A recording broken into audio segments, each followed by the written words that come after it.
A cremação é um tema bastante controverso, tanto na sociedade moderna quanto na comunidade cristã. Neste vídeo, exploraremos em detalhes o que a Bíblia diz sobre esse assunto e responderemos a algumas das perguntas mais frequentes entre os fiéis. Questões como: é pecado cremar os mortos? Ou um cristão pode considerar a cremação como uma opção válida? Então vamos começar. Atualmente, a cremação tornou-se uma escolha cada vez mais popular em muitos países e espera-se que sua aceitação continue crescendo nos próximos anos. Relatórios recentes do setor funerário indicam que mais pessoas estão optando pela cremação em vez do sepultamento tradicional. Na verdade, estima-se que, até o ano de 2035, aproximadamente 80% das disposições funerárias serão realizadas por meio da cremação. Mas afinal, em que consiste exatamente o processo de cremação? A cremação é o ato de incinerar corpos humanos em um forno especialmente projetado até que sejam reduzidos a cinzas. Embora a maioria dos corpos possa passar por esse processo, aqueles expostos à radiação ou substâncias radioativas são excluídos por razões de segurança. O procedimento começa com a colocação do corpo em um caixão, que geralmente é feito de madeira ou papelão.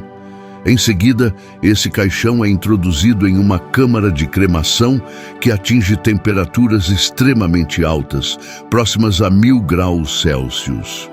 Em poucas horas, o corpo é reduzido a fragmentos ósseos e cinzas. Após esse processo, o operador do crematório remove qualquer resíduo metálico, como próteses ou implantes. Posteriormente, os fragmentos ósseos são triturados em uma máquina especial, transformando-os em um pó fino. Finalmente, esse pó é colocado em um saco plástico e depositado em uma urna ou recipiente temporário, que é entregue aos familiares do falecido. Agora, é natural que, ao abordar temas relacionados à morte e à disposição do corpo, surjam dúvidas sobre a perspectiva bíblica e os fundamentos espirituais da cremação. O que a Bíblia menciona sobre esse tema? E por que ele tem sido tão debatido até hoje? Um dos trechos mais conhecidos que mencionam a incineração de corpos está no livro de Josué, capítulo 7, versículo 25. Nesse relato, Josué e o povo de Israel apedrejam um homem chamado Acã, junto com sua família, até a morte, e depois incineram seus corpos publicamente. Essa ação foi consequência do pecado de Acã, que desobedeceu às instruções divinas durante a conquista de Jericó. Lembremos que, segundo as ordens dadas por Josué, a cidade de Jericó deveria ser completamente queimada e ninguém tinha permissão para ficar com qualquer item do saque de guerra. No entanto, Acã tomou para si uma capa babilônica de grande valor, 200 siclos de prata e uma barra de ouro, que pesava cerca de meio quilo. Esse ato de desobediência trouxe graves consequências para o povo de Israel. Na batalha seguinte, contra um inimigo pagão, os israelitas sofreram uma dolorosa derrota, perdendo muitos homens no campo de batalha. Essa derrota deixou o povo confuso e desanimado, sem compreender o motivo do fracasso. Esse relato bíblico é um exemplo de como a incineração aparece no contexto da justiça divina e das consequências do pecado, um tema complexo que será explorado mais profundamente. No entanto, após orar e buscar a orientação de Deus, Josué descobriu que Acã havia desobedecido ao tomar para si bens do saque de Jericó, objetos que Deus havia declarado como anátema ou amaldiçoados. Como punição, Acã foi severamente condenado. Ele e sua família foram apedrejados e, em seguida, queimados. Sobre suas cinzas, o povo ergueu uma coluna de pedras, um símbolo solene para lembrar que as ordens do Senhor não devem ser desobedecidas.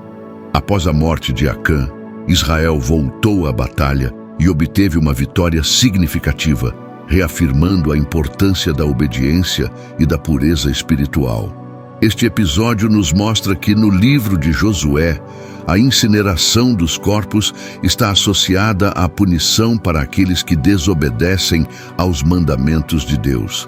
É um lembrete das sérias consequências do pecado e da necessidade de cumprir a vontade divina em todas as situações.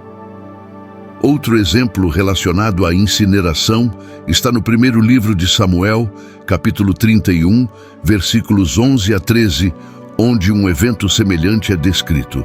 Após uma batalha em que o rei Saul e seus filhos foram mortos pelos filisteus, os corpos foram levados pelos inimigos como troféus de guerra.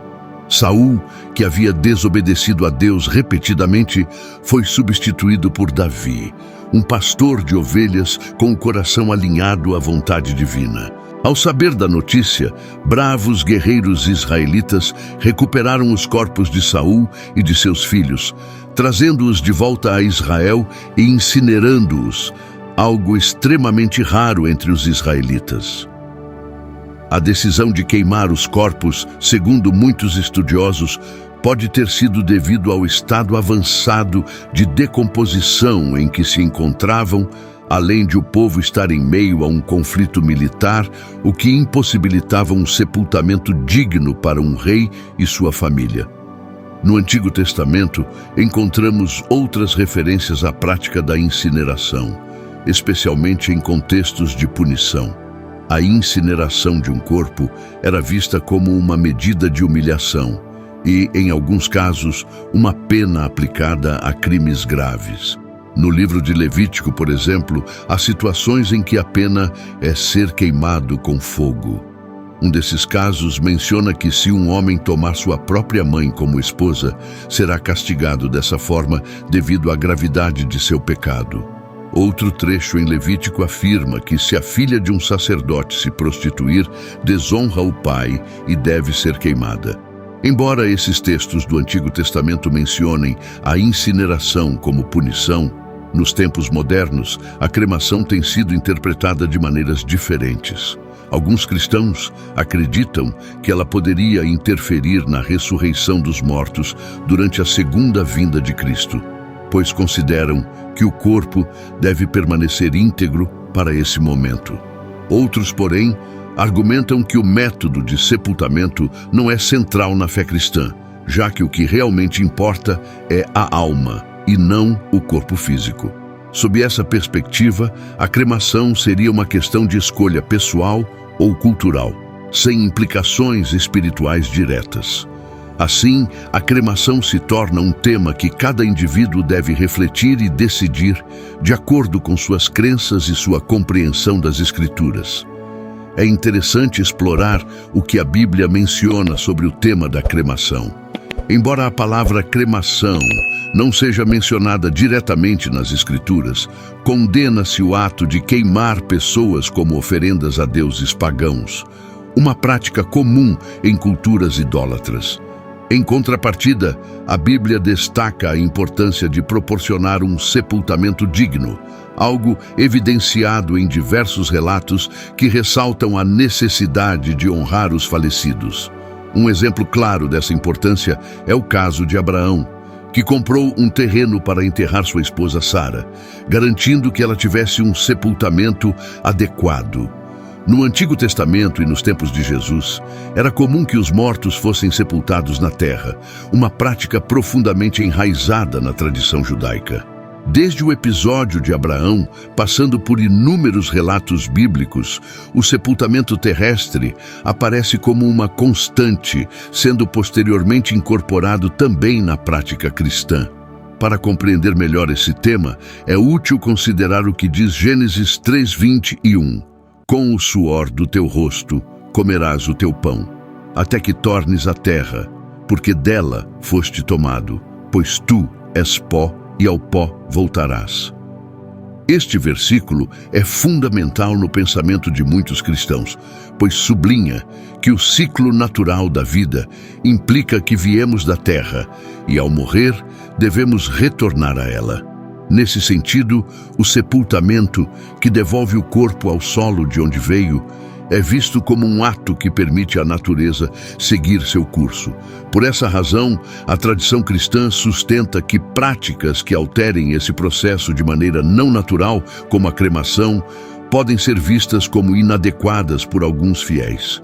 Contudo, é importante destacar que, sob uma perspectiva pessoal, nos tempos da graça, a preocupação com o método de disposição do corpo não possui a mesma relevância.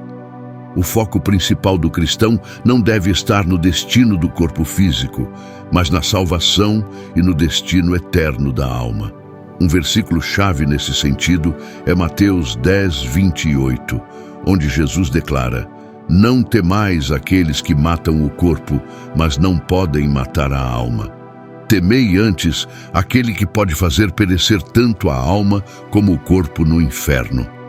Este texto enfatiza que o que realmente importa é a salvação da alma, e que o corpo físico, embora importante, não deve ser o centro da preocupação do cristão. Em conclusão, embora a cremação não seja mencionada explicitamente na Bíblia, também não há uma proibição direta contra essa prática. Os ensinamentos cristãos destacam que o que realmente importa é o relacionamento do indivíduo com Deus e seu destino eterno, independentemente dos métodos utilizados para a disposição do corpo físico. Dessa forma, aqueles na comunidade cristã que optam pela cremação podem fazê-lo com a confiança de que essa decisão não compromete os valores espirituais nem as promessas de sua fé. Agradecemos por acompanhar este vídeo esclarecedor sobre a cremação. Gostaríamos de saber sua opinião sobre esse tema. Conte-nos nos comentários o que você pensa. Aproveite para assistir a qualquer um dos vídeos que aparecem na tela. Que Deus te abençoe.